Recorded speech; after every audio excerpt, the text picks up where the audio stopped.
Welcome to the Patron Saints of Pop Culture podcast.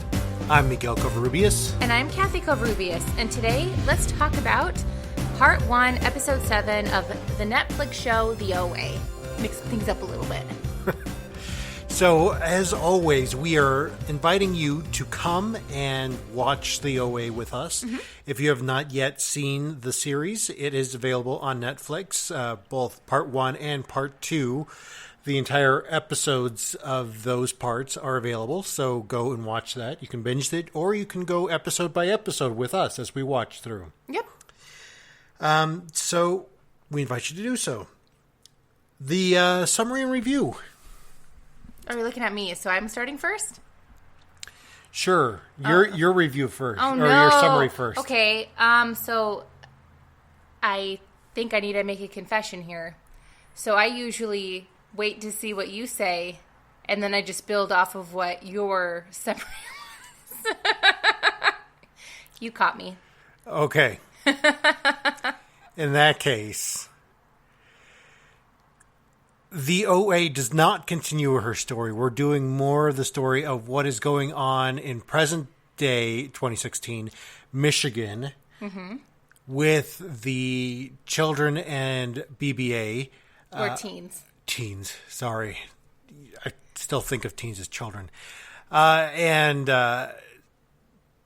Steve gets sent to the military camp that he didn't want to go to, and he's rescued by the BBA. The BBA? The BBA. She's the OA, so she can be the BBA. I think they just call her BBA, though. I don't think they call her the BBA. I think they just call her BBA, because that'd be like... The Kathy. Yeah, the Kathy. Yeah.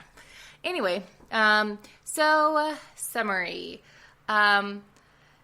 So Prairie talks to her therapist, then has an awkward dinner with her parents at the Olive Garden, and BBA notices that Steve is being taken away, and she's like, oh no, that can't happen. And then she tries to do some awkward rescue scenario that just, it was kind of painful to watch a little bit.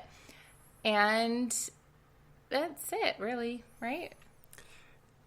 Gives away her brother's life insurance money to rescue Steve. That's true. We probably should have added that. That is a big deal, because her brother, as we already explored previously, she kind of has a weird relationship with her brother and has weird feelings that are associated with him. Yeah, this is one of my favorite episodes, I think. I did like the next episode, which is the finale, but I really, really appreciated this episode. This episode, I really feel, was solidified it for me, and I think it's what I'm going to talk about here in just a second, which made the episode for me. I think this was one of those things that just kind of, it gripped me and made me think about it, and was sort of the reason why we started doing the podcast, which is why we decided to eschew whatever it was that we were going to be doing for that episode, and we decided to do the OA instead that week. I think we were only 4 episodes in, and then we did the OA, the first part. So, I also like this episode because it is a lot different than the rest of the season, but in a good way. We get more about what is going on, especially with her parents and how they're feeling, because we don't really see them very much and understand kind of what they're going through. And it has to be super traumatic to go through losing a child, not knowing where they're at, probably assuming that they're dead because they've been gone for years, and that's kind of what we're led to assume just statistically. And then all of a sudden she comes back but doesn't want to talk about any of it. I mean, that has to be stressful. So I also like this show, or this episode too, because it was engaging, but just in different aspects than usual. Yeah, one of the things that made this episode for me was that scene with the OA and BBA. Sorry, I was about to call her the BBA again. But one of the things that made it for me was that scene where they're talking kind of about totems, where the OA is talking about how the cultures that go through more issues kind of have more totems. And this was a thing that really kind of, triggered my imagination a little bit, because this is something that really speaks to exactly what we do the podcast for, is that I view stories, especially movies and television shows and all these sorts of things as the totems of our culture. Mm-hmm. They are the artifacts that people will find of us in the future. And, this is something that I really feel like these are the stories that shape us. These are the stories that make us who we are. Now, I mean, would you say that we're shaped by the stories that we hear, that we digest, or, and what stories shaped you? Well, yeah, of course we're shaped by the stories that we digest. I mean, we're people. Aren't all people shaped by the stories we digest? One of the stories that really shaped me, obviously, if you are a listener who's listened to many of our episodes, is Harry Potter. Obviously, I credit Harry Potter with a lot of the things that I am today. For me, I grew up with the evangelical church, so a lot of my stories were kind of centered around that Christian tradition, especially that idea of stories of the Old Testament and stories of Jesus and his disciples, and well, all the stories that we kind of consumed were based on that. Were based on that tradition. In fact, I probably didn't read any non-Christian style writers until I'd say high school, after my parents split up, after I went to a public school. So, I mean, Frank Peretti, those were the stories that I grew up with aside from movies, which is why movies and television shows were kind of, my biggest influencers. They were my totems. They were like, why Stranger Things is, for me, one of the most amazing shows, because it's filled with totems. It's filled with the totems. Like, they point to all of the totems that I grew up with. Like, those are my totems. I'm like, hey, I know that. I know that.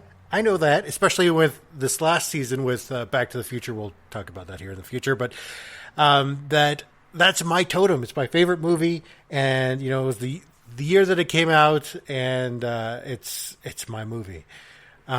We're talking about, of course, Back to the Future, not Stranger Things, but Stranger Things is also cool. Yes.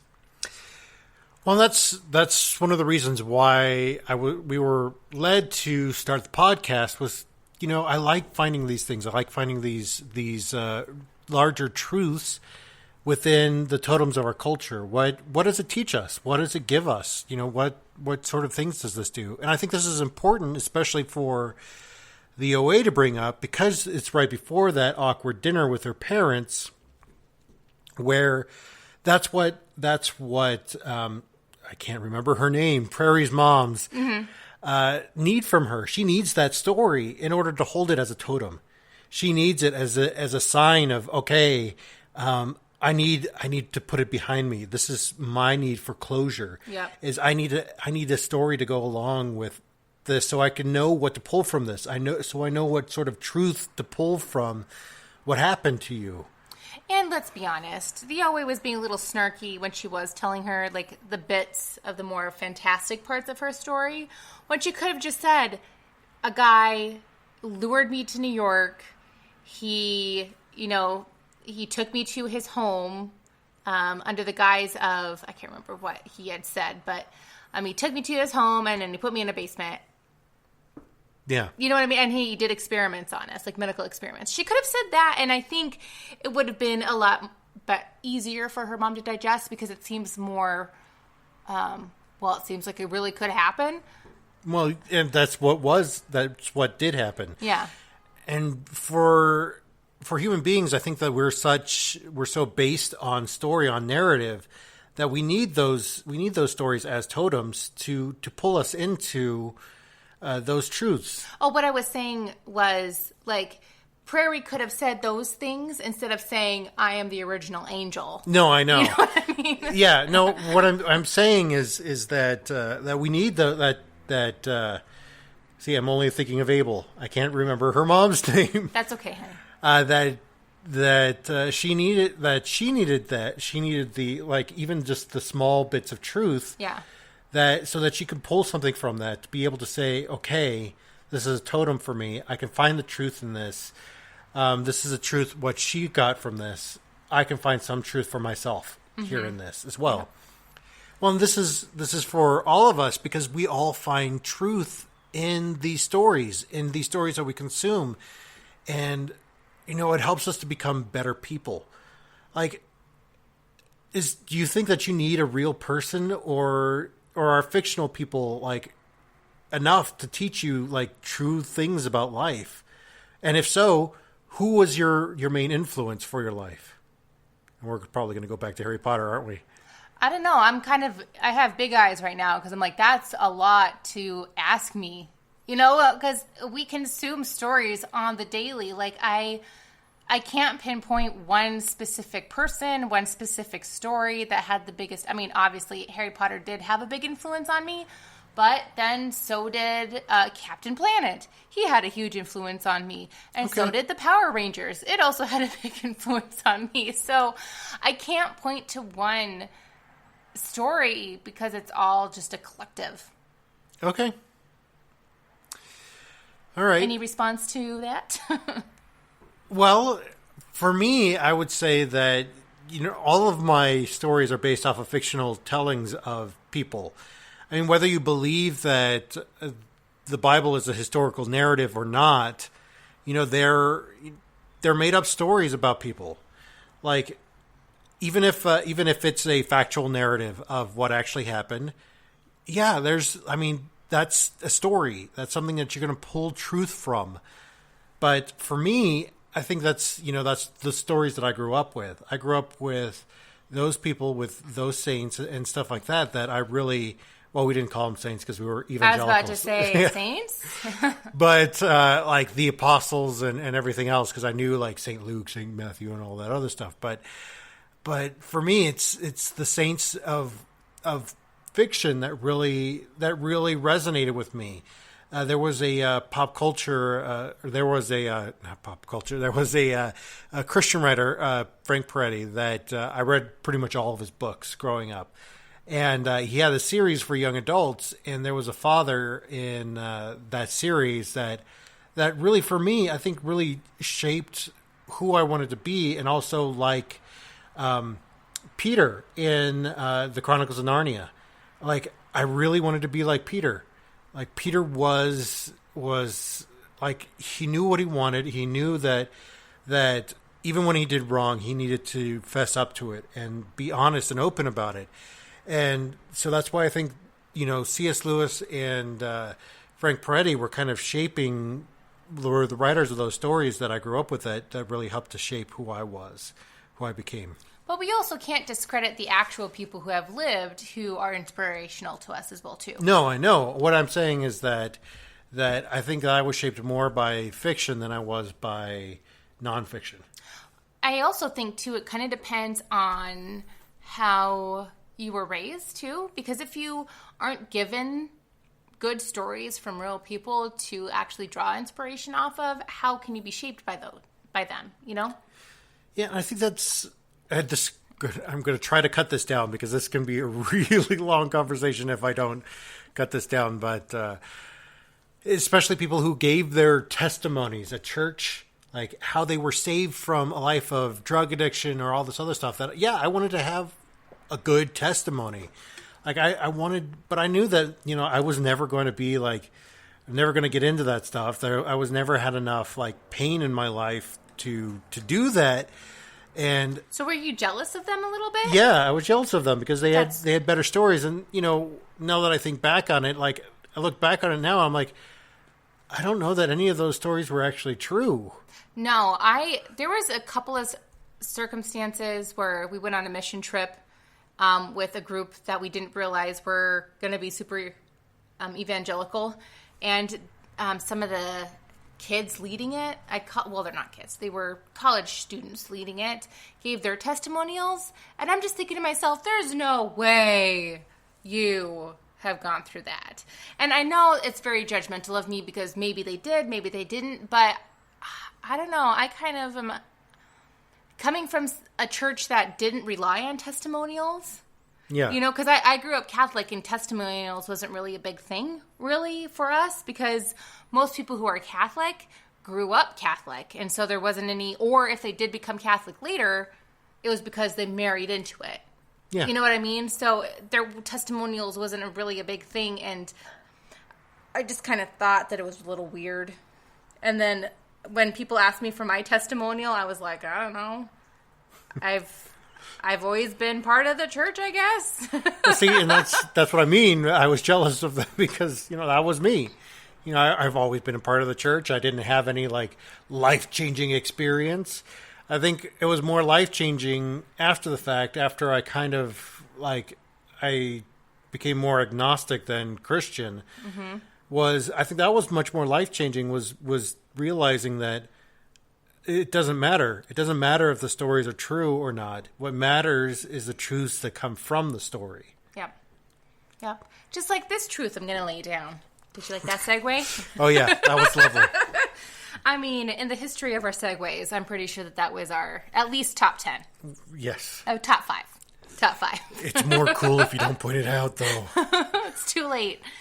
So, what I'm going to talk about is another moment that, this episode just alone had a lot of great, just one-liners. Yeah. They really did. The one that stuck with me, though, was the future is dark. And I'll read a little bit more than that. That is the first sentence, that the future is dark. But I thought that this was also very fitting because the title of the episode is called The Empire of Light. So there you go, light and dark, right? So the full... Here, I'm pulling it up. The full quote is, "The future is dark. Not dark like bad, just dark. You can't see it, and maybe living is just bringing light to what you need in a day." Yeah.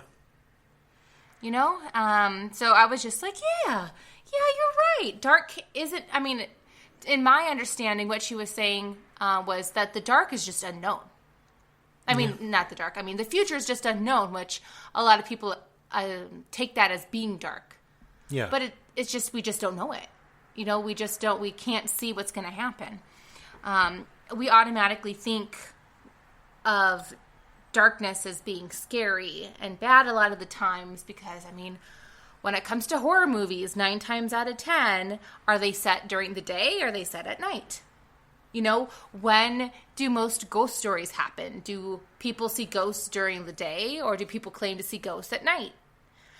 So it's always dark. Oh, people are afraid of the dark. People aren't afraid of light. Well, maybe there are some people that are afraid of light, but most people, if vampires. They're going to be vampires, yes. So name a time that the future felt dark to you. Was there a time in your life where the future felt dark to you? Oh, I think this is... I'm gonna go vague, and I apologize for this, but this is more... this is the way that I grew up. I grew up believing that the future was going to be dark, and that it was going to belong to Satan and his forces and blah, blah, blah. And the thing is that I think that we spent so much training for this thought process of how do you combat the dark that you never really learn to live in yourself and being yourself. And that, I think, was essentially the problem, was that, you assumed that all of this bad stuff was going to happen, that you never lived in the here and now. And so when things went wrong, you never really were like, meh, because, of course they're going to go wrong because, it's Satan. Yeah. And that's not the case. Most of the time, it's because you made a bad decision and you're the one that's having to deal with it. So yeah, you gotta own your mistakes, right? Yeah. Well, and there was something too that you had said that kind of reminded me of too, that you were so concerned for the future that maybe you weren't really focused on how to be here, present, Yeah. Truly present. Not just I'm here in the present preparing for the future, but I am present in what's going on around me and more concerned with what's going on now than what is actually happening in the future. Yeah.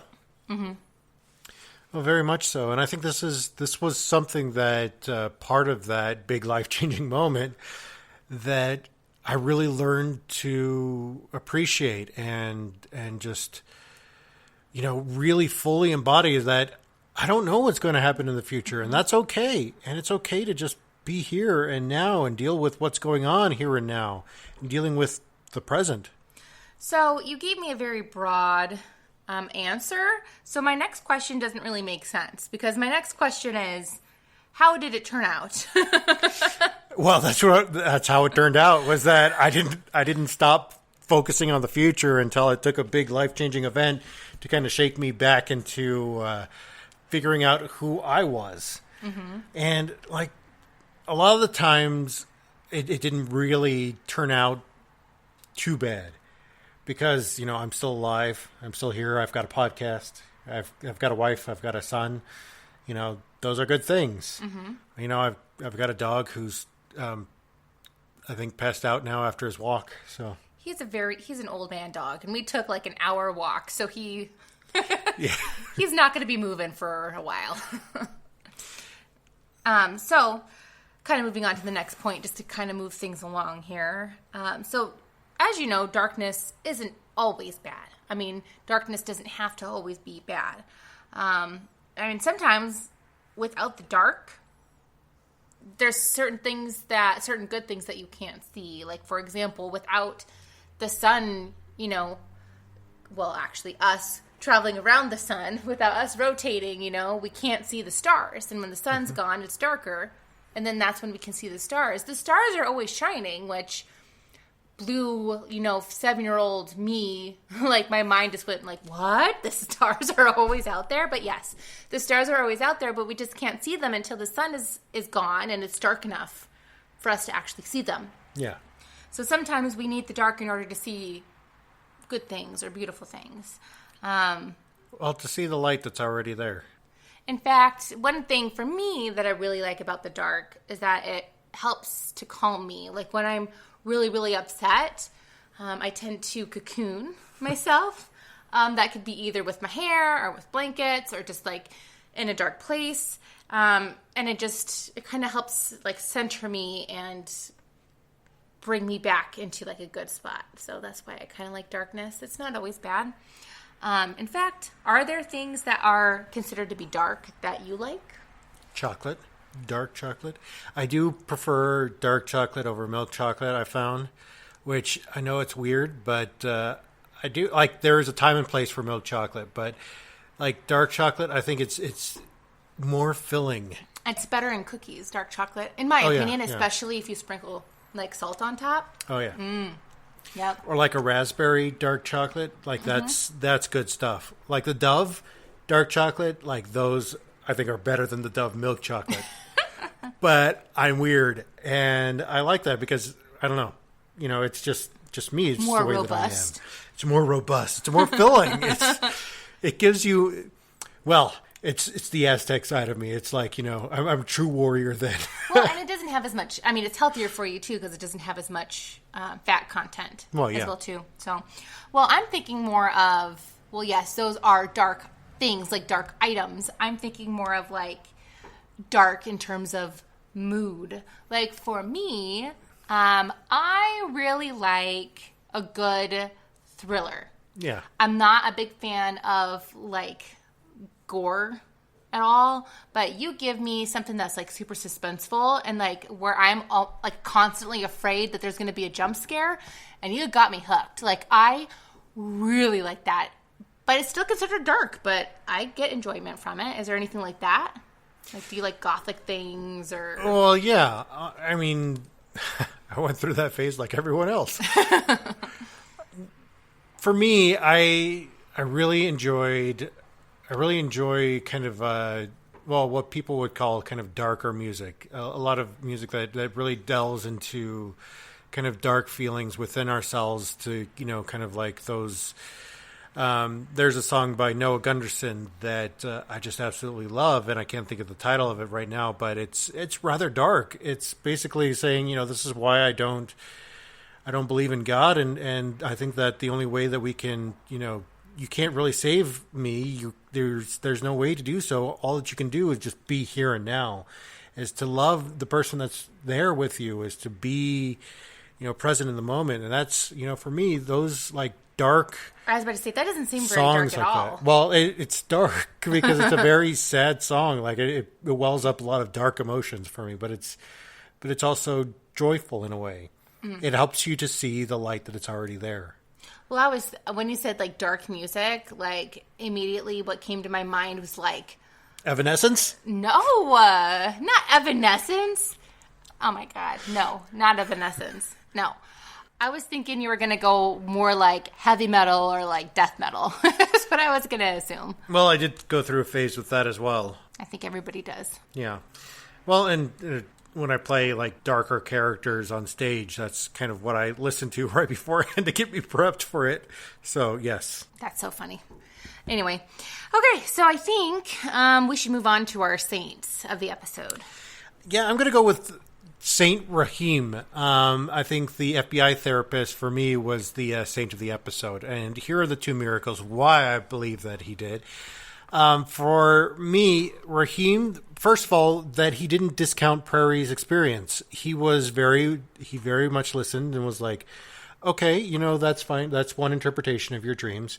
How about this interpretation? Mm-hmm. How about what if it's like this instead? Instead of discounting her, he said, well, yeah, that's one way to take it. And here's another way. Which is a good thing that therapists do. Well, good therapists do. Good, yeah. Instead of like another therapist who would be just like, no, you're just wrong. This is what it is. Or like dreams are just dreams. Yeah. That, it doesn't mean anything. Mm-hmm. Well, that's the thing I think that she was talking about with totems is that you find meaning in something. You find meaning in whatever it is. That they mean something to you, and for whoever else is going to come outside of it and be like, oh, that's like a weird hawk. Mm-hmm. Why do you have that? Yeah. It's like a totem. It means something to them. Mm-hmm. And then his second miracle was right after the session with the parents when they're like, she's been having those dreams again. And he didn't let on that they talked about that at all in the session. That he was just like, okay, all right. He was like, okay, we'll talk about that. Well, and he basically kind of told them off, too. He was like, I don't know, Prairie, like he brought her in too because Prairie is an adult, and if she wants her parents to know what they talked about, then she can give him the okay, but they can't just, force them to talk about things. Like, she's no longer a minor anymore. So the fact that he put up that barrier for her and said, no, this is for me and her, maybe you guys should go to your own, get your own therapist and talk about things on your own, but... Yeah, they kind of do. They need to. They do need to, yeah. But like this is kind of like our space. This is her space. Yeah, so I think that in of itself was his second miracle. Mm-hmm. Again, a good therapist will do that. Yeah, he's a good therapist. He is well trained, and he turns out to be a follower of the OA in part 2. But that's a different story for a different day. That becomes weird. But I really appreciated that, and so I'm going to call those miracles and going to call him Saint Rahim for this episode. All right. So I'm going to go with the easy one, Saint BBA. The first miracle that she does is that she recognizes that somebody is in distress and she goes into action. So many people, or I've even talked to people who have said, to be honest, if I see somebody being mugged, I'm not intervening. I may call 911, but that's about the extent that I'm going to do.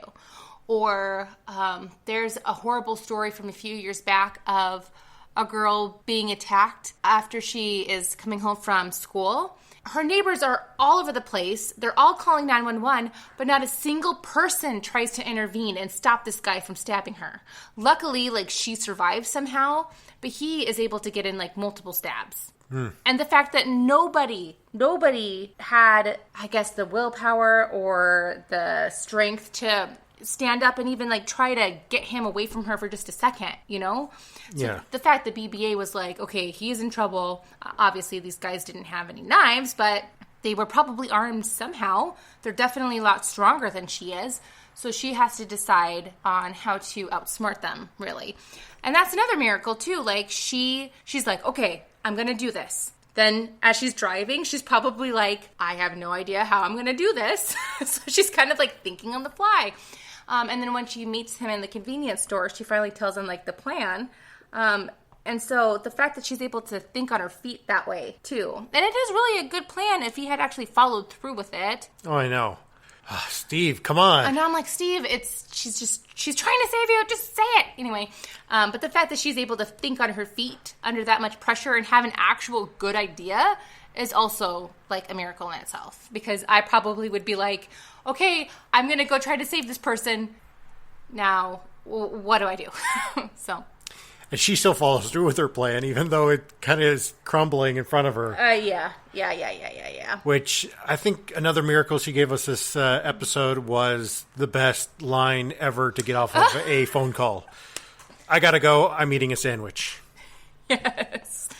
So if you ever give us a call, I don't know if you ever get our number, but if you ever give us a call and we really, just don't want to talk to you anymore, don't be surprised if you hear, I gotta go, I'm eating a sandwich. Miguel, now our jig is up. Now they're gonna know. Well, you're not supposed to tell people. Sorry. No, you're not. Anyway, moving on. Speaking of saints, we do have some brand new saints. We're doing a brand new thing. It is up on the website now. We have 2 saints up there. I did forget last week to make it a little bit more clear where you can find them on the website. But you can find them pretty clearly on the website at www.patronsaintsofpopculture.org. And the second saint is Saint Steve's. And Steve from the OA is part of that. And so I just wanted to plug that really quick. And real quick, too, just to kind of get an idea of what it is. Basically, we're taking idols from different pop culture genres, pop culture totems. And he's doing like a little blurb about them, like a little bit about their history and what they've done in the show. And then there's also a meditation piece along with that as well, too. Yeah, kind of a meditation for pulling the truths for yourself out of that character. Yeah, their experiences. Yeah, and this next week is actually going to be a non-fiction person, a real-life person, but more their fictional persona, I would say. Mm-hmm. Yep, but definitely still pop culture, for sure. So go and check those out. We're doing that just for fun, but it's also something important for those of us who need totems. Mm-hmm. So let them know how they can find us and have a conversation with us. Oh, absolutely. So as you guys know, we are found on Facebook and on Instagram at Patron Saints of Pop Culture. Our website now is patronsaintsofpopculture.org. www.patronsaintsofpopculture.org. Okay, I forget. You have to put the W's in there. Yep. I don't know why. I'm still convinced that you don't have to, but Miguel says so just do it. Well, it does for a time after the transfer until I can get it fully that it'll redirect even though it doesn't have the W's. So for some reason, the web host doesn't automatically put that in. Yeah, or you can just search for us, too, and a lot of the times the Google searches will pop up now. Yeah, for us. So we'll be pretty much the #1 Google search for Patron Saints of Pop Culture. Yep, and we're still on Twitter, but that handle is at The Honest Space still, because we're not able to change that. No. We're probably going to start a new Twitter soon, and with just Patron Saints of Pop Culture stuff, since we've kind of moved on from a lot of the other stuff that we used to do. So, with all of that being said, we invite you to come and join the conversation. Bye.